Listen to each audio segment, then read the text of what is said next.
HeadKick Audio, episode number 36. In the intro, the theme you hear there is by the gods. They created that theme for me earlier this year, and it's been a mainstay ever since. You are catching this video courtesy of Imbued Photography, and we've got a cool display of Christmas decorations and such, because I'm a festive dude and I love the holidays. Let's go ahead and just dive right into it, okay? UFC 245, 3 title fights, badass card. This card was probably one of the best pay-per-views of the year and one of the best cards. It ranks up there, one of the best cards of all time for me, at least. There was a lot of fights on this card that I was looking forward to, and I actually called the fights on Cranium Radio.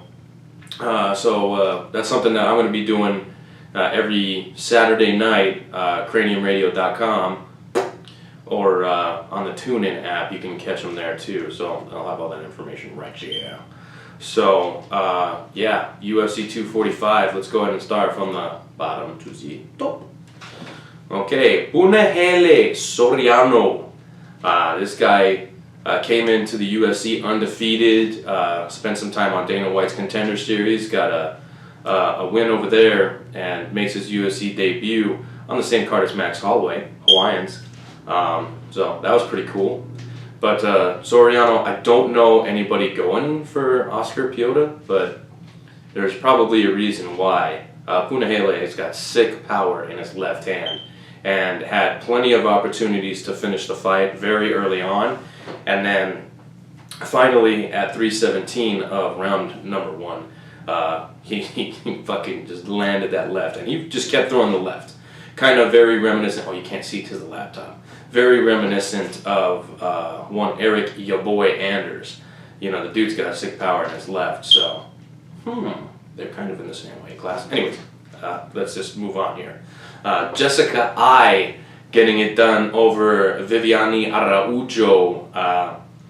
Jessica I missed weight by a lot. She came in at 131 for a 125-pound fight. So she misses weight by, like, what is that? 26 to 31. That's like 5 pounds. That's a lot. That's a lot. Okay? But she gets the unanimous decision win, 29-28 across the board there. You know, she was just coming off a knockout of the year candidate where Shevchenko flatlined her. Like, she looked like she was crucified. Anyway, Jessica I getting it done. Good for her, good for her. Hopefully we get this weight issue under control.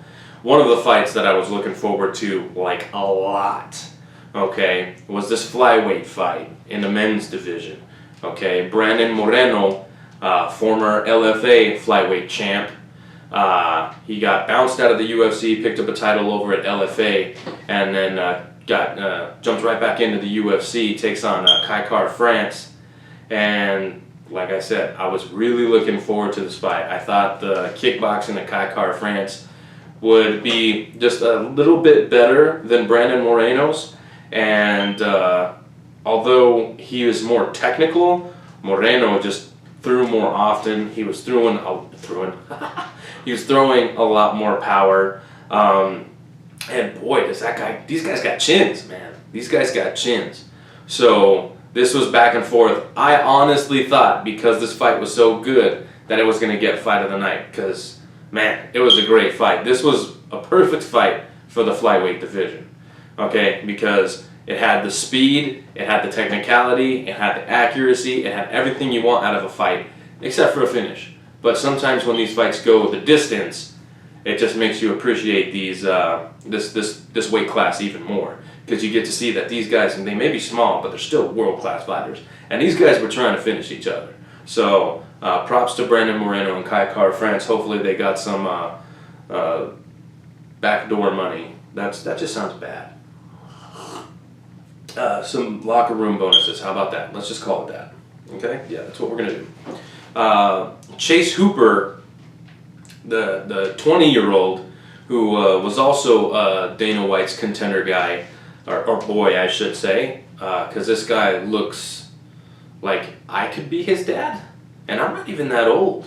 But yeah, he took on Daniel Tamer, and here I am thinking the UFC is just like, okay, Chase Hooper, you think you want to be in the UFC? Let's just throw you one of the craziest motherfuckers in there. Now, Daniel Tamer's not the baddest motherfucker out there, but I will say he's one of the craziest. The dude will eye poke you, he'll kick you in the nuts, he's I'm not saying he's a dirty fighter, but these things happen in his fight. And he's also wild. He's unpredictable, and he's a really good kickboxer. So I thought that this was them saying, all right, Hooper, let's see what you got, bro. Well, nobody predicted Hooper would get the TKO win in round number 1. Now, granted, he was trying to get the submission win, and the strikes were just there. So, of course, he's going to take whatever is thrown his way. He's going to get the victory. Chase Hooper improves to 9-0-1. He's an undefeated prospect at 20 years old. Again, I did see something floating around on the internet from Ben Askren. He was saying, congratulations, son. Basically saying that they're father and son, which I could see the similarities. I really could. Let's go ahead and go to the main preliminary card. This was on ESPN2, and I don't think there was one fight on this prelims that I wasn't looking forward to. Definitely wanted to see where Matt Brown and Ben Saunders were at. I mean, both guys kind of like middle of the pack welterweights.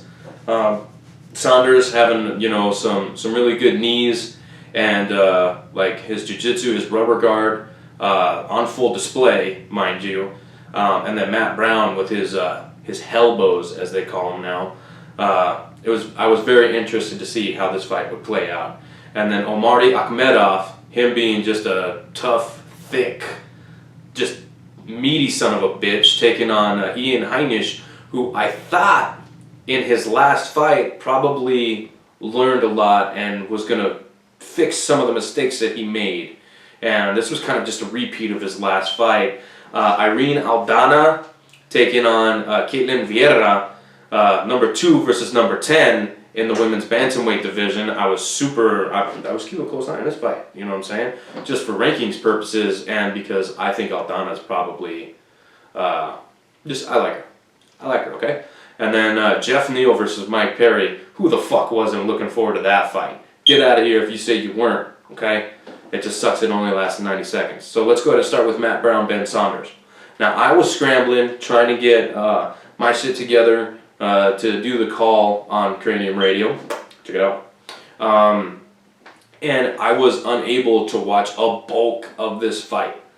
But from everything that I saw, you got Ben Saunders throwing out his guard, getting triangles and whatnot, and then you had Matt Brown, from what I've seen, really good defense, submission defense, and then his ground and pound is what eventually sealed the deal. I was actually able to catch the finish, so that was pretty cool.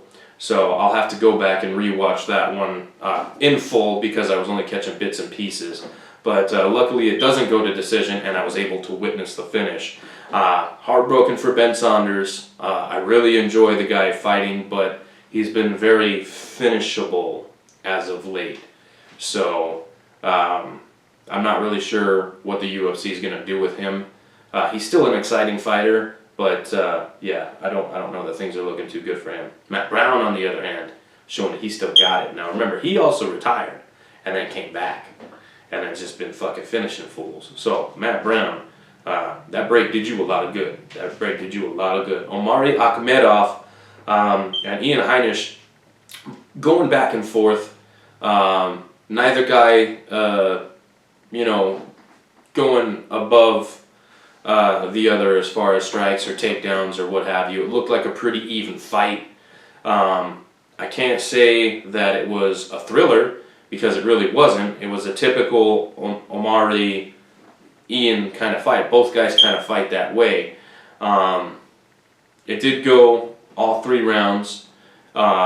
So 29-28 across the board for Omari.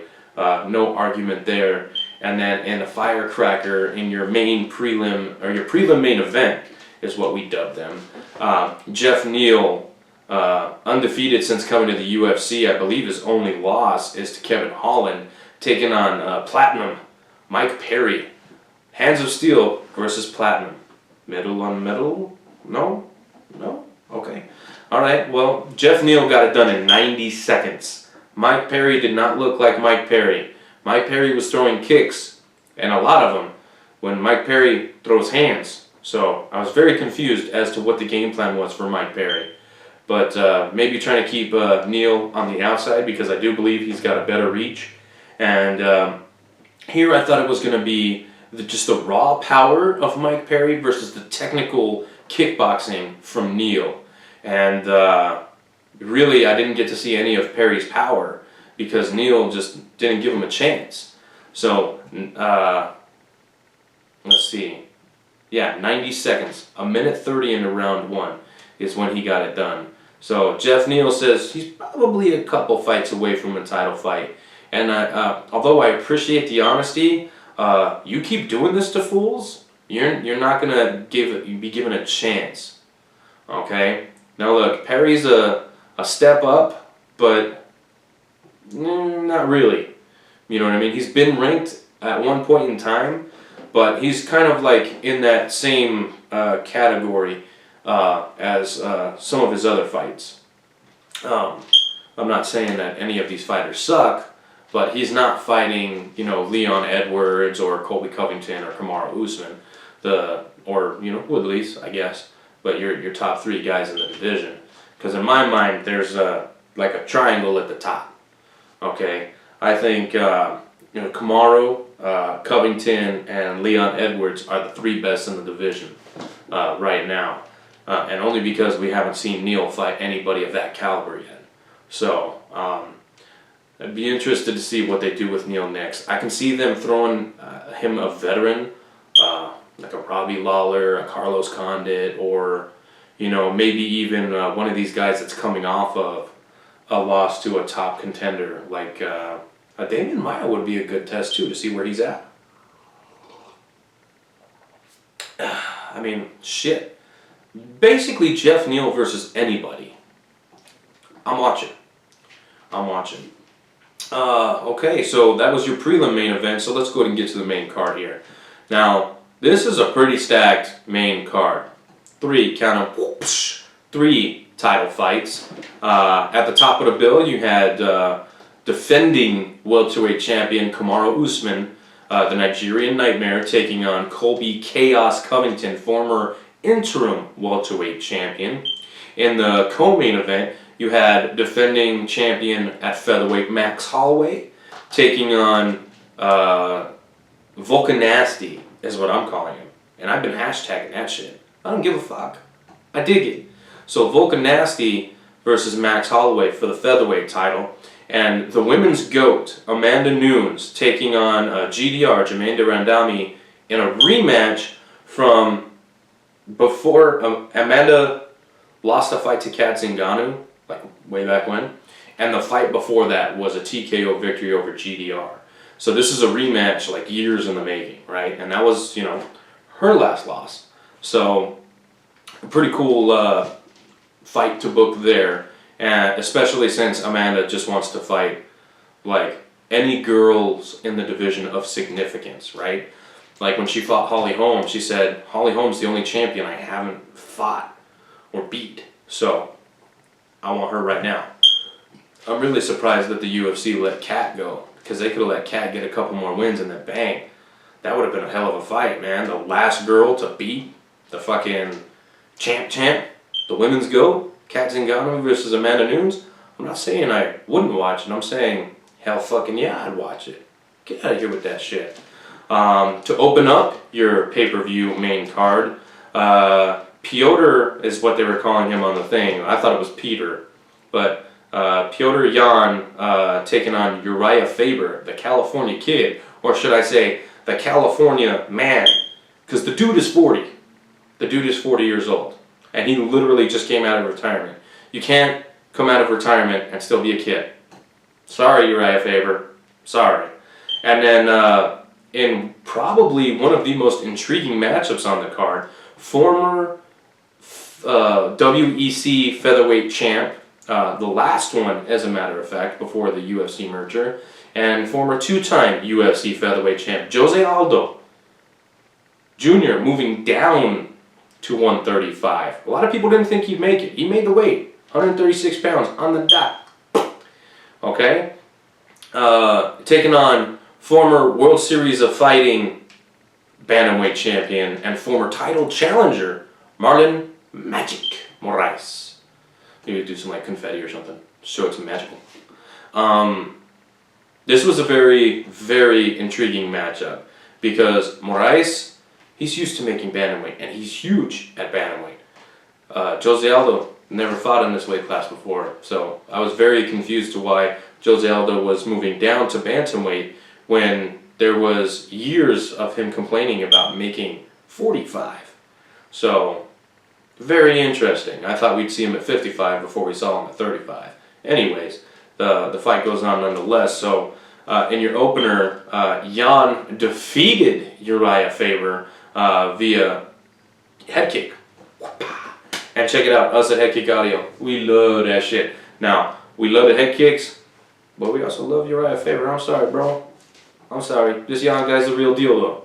Okay, he was the real deal before, but he's just showing everybody, hey, like, I'm the real deal. So Uriah Faber got cut and got, got a mouse and everything. My wife used to call them rabbits. No, that's Hominic when he had that big one. You remember that shit? That was crazy. Anyway, yeah. Sorry, Faber, but Jan is going to be the one moving up in this division. It was a pretty good performance from Jan, although I thought he had more opportunities to finish the fight before. And I'm not talking about just in the third round. I think that Faber, although he still looked pretty quick, he wasn't quick on the trigger, so he wasn't quick on his releases. And I think that Jan could have taken advantage of that. But hey man, getting in rounds with a fucking Hall of Famer like Uriah Faber, who in his age is still pretty fucking good. Yeah, I don't blame Peter for fucking, getting some rounds in, man. I don't know if it was intentional or not. I know I sure as hell would have just been like, I'm going to get the decision over this guy. Because getting those rounds in. But hey, I'll take the head kick knockout too. Bing. Alright, and Marlon Moraes defeats Jose Aldo via split decision. Now, I guess I was a little bit more upset than everybody else about this decision. So I'm going to rewatch it. So I'll just give you my initial thoughts, and then, maybe sometime this week when I have a chance to sit down and watch it. Now, I was watching these fights without commentary because I was providing my own commentary. Okay? And I suspect the reason why I was so upset about this decision is because in knowing that Jose was going to 35 for the first time, now I'm calling myself out here. Okay, I'm calling myself out. I don't see anybody else doing this shit. Since this was his first fight at 35, I was paying really close attention to see how his gas tank would do. I was paying really close attention to see how his chin would do. You know what I mean? So I was, I got something right there? I might. It's probably coffee. Whoops. Just get some more. I was paying more attention to Jose Aldo than I was paying attention to Moraes. Now, I thought the first round was probably the closest, so it could have gone either way, but I had rounds 2 and 3 definitely going for Jose Aldo. So again, I'll have to take a look. It looked like the striking differential was about dead even in the first round, and then in rounds 2 and 3 were for Aldo. But again, striking differentials and, advancing differentials. Advancing, what the fuck? These things, they're all just stats. They're not telling you the story of the fight. So this is one that I'm going to go back and watch before I can really, dive into it. But I was pretty upset. When it happened, I was like, I was yelling a little bit. But, again, like I said, I did my research, and it seems like I was probably the only one that was that upset. So we'll go back and we'll watch this fight, and we'll give you a better reaction, a more understood. But if my reaction is the same, that's gonna suck. But yeah, we'll go ahead and see how that goes. Amanda the Lioness Nunes defeats Germaine de Randami to retain her bantamweight title via unanimous decision, 49-44, or 49-46, and 49-45. I had rounds 1, 3, 4, and 5 for the champ. I had round 2 for the challenger.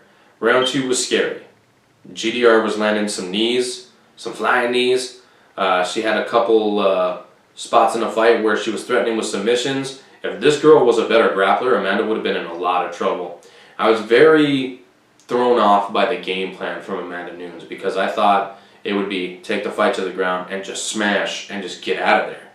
And she had several opportunities to do so, but upon hearing stuff from her in the post fights, she wanted to go all 5 rounds.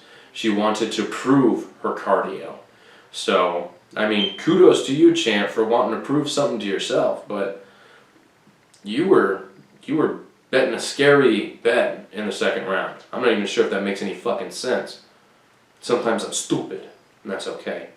But unanimous decision win over Randami, and Randami looked better than she did in their first fight. Way better. Takedown defense was a little bit better. Amanda was still able to take her down pretty much at will, but she had to, instead of just grabbing the single or the double, she had to chase her with trips because it seemed like she was ready for those. So although GDR did look better, it just wasn't even close. Okay, and then in your co-main event, we have a new featherweight champion, and Max, I don't know what fight you were watching.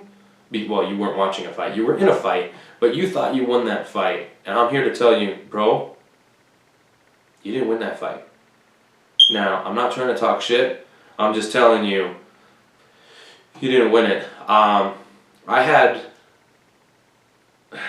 It's hard to say, because a lot of these rounds were close, so they really could have gone either way, but Volkanovski definitely won this fight. So, your new featherweight champ from Australia used to weigh like 225 pounds or some shit like that, a rugby player. I'll put the pictures right here so you can see with your own eyes. But Alexander doing what he said he was going to do, taking an early Christmas present back home to the fam. Says he's open to a rematch, immediate rematch with former champ Blessed Holloway. And he says the outcome will be the same because he will be ready for Holloway.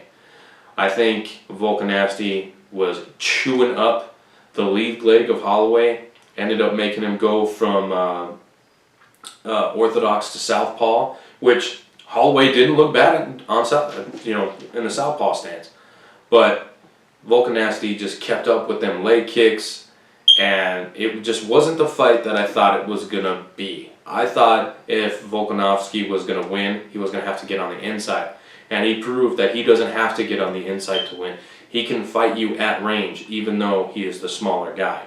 But Max Holloway, although he is tall, he's not the rangiest guy out there, but he does know how to use his length.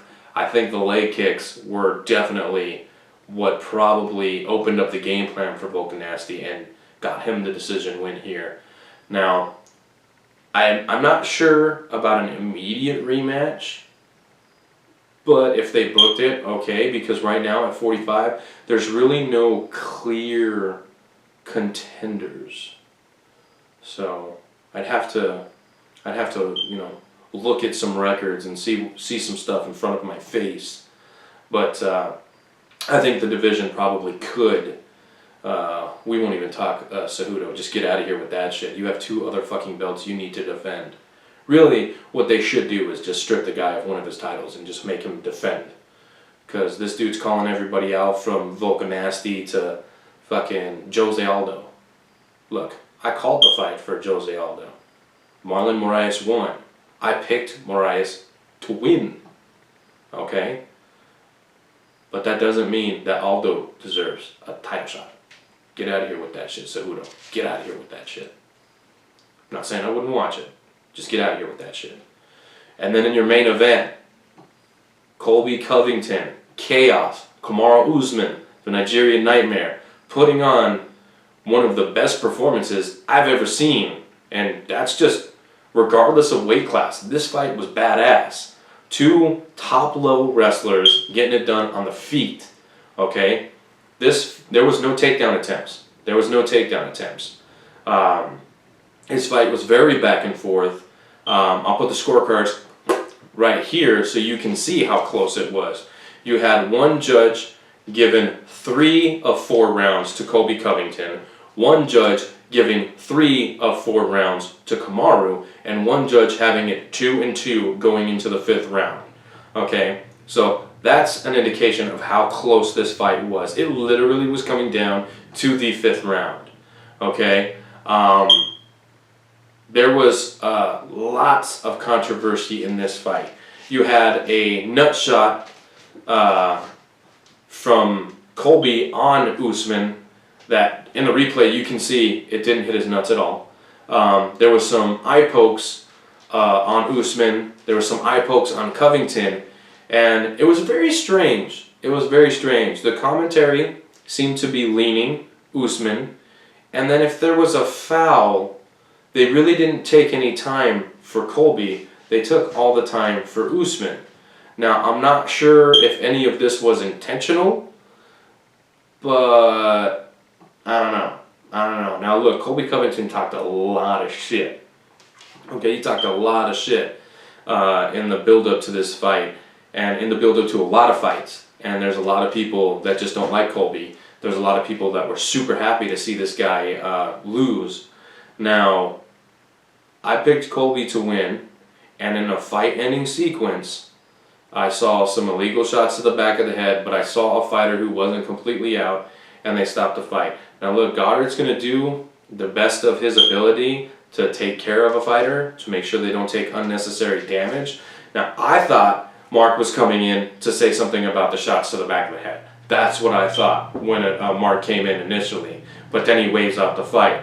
Now look, in the 3rd round, Usman broke Colby Covington's jaw, and he still went out there for rounds 4 and 5.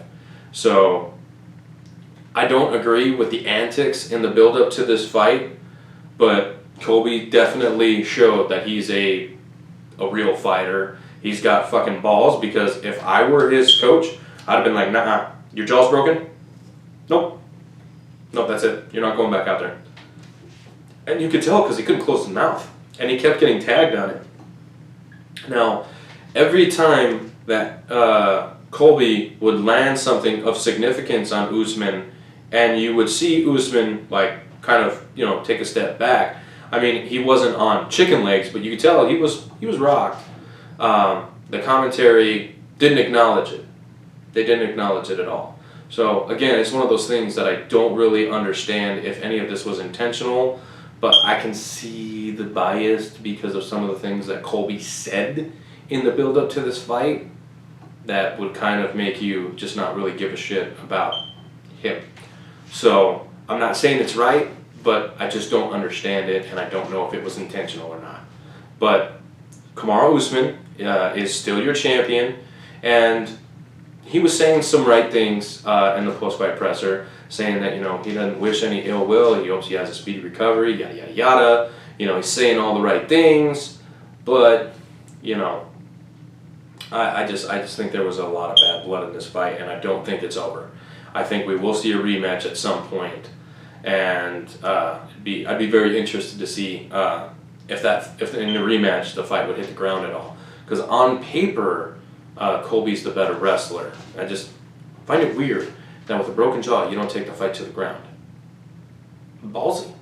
Let's go ahead and get into your post-fight bonuses. Of course, your fight of the night is Colby and Usman. That fight of the year candidate, as a matter of fact, in my eyes. And then, did I talk about Aldana and Caitlin Vieira? I don't think I did. So let me circle back. let me circle back. Holy shit, how did I miss this? Caitlin Vieira, ranked number 2, coming off of a layoff, fought Irene Aldana, number 10. Okay? Aldana throws a nasty left hook and knocks her out in round numero 1. First round. There's 9 seconds left in the first round, and Aldana flatlines her. So because I don't remember, I have a shitty memory, so if I already went over that fight, that's my bad, but I don't remember it. So, and I picked Aldana, so I was actually pretty happy with that result. Just a little bit. And it's very rare that you see a woman KO like that in a women's fight. Oh, that was nasty. The left hook put her on her back, and then some follow-up punches put her completely out. And it was very, very fun to see.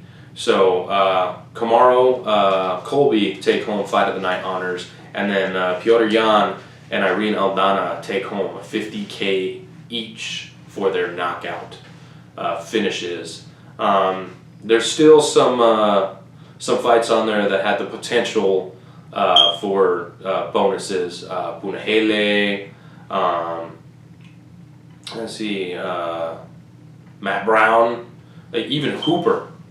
Okay, so hopefully some of these fighters are catching some locker room bonuses and stuff like that. I really can't believe I missed Aldana. That's my bad, guys. That's my bad. Because that's a badass fight. Aldana taking out number 2. Where the fuck does she go from here, man? Like, there ain't really anybody else at bantamweight, and Caitlin Vieira was really the next challenger. So, I don't know. I think there's a girl out there, Juliana Pena, who's ranked number 5 in the division right now, I believe. She's only on a 1-fight win streak, which isn't really a streak. She's just got 1 win in a row right now. I could see the UFC making a number 1 contender bout out of those 2 simply because there's nobody else. I mean, you could throw in Aspen Ladd. She just got knocked out by GDR in the fight before this last win. Not that I agree with that stoppage either, but, hey, it is what it is. I don't know. I don't know what you do with women's bantamweight, but Amanda Nunes says she does want to defend her featherweight title next, that this cut was just a little bit too much on her, and she wants to take a break from that. So I think you're probably going to see Megan Anderson or Spencer. So those are pretty much the only other 2 girls in the division that I know of. So, yeah. That's UFC 245, ladies and gentlemen. Next week, we got Frankie the Answer Edgar taking a short notice fight against the Korean Zombie. Now, Edgar was supposed to make his bantamweight debut. He's going to step in at featherweight here in the last card of the year. Edgar always saves the day. And this was a fight that was booked in, I think, in 2018 when he was committed to featherweight. Super stoked for this card. We'll go ahead and end the year with that one. But yeah, that's really all we got, man. That's all we got for this week's episode. I'm not going to get too crazy into anything else. But we got one more week of these Christmas decorations. I hope you like it, and if you don't, I don't care. This is for me, not for you. But until next time,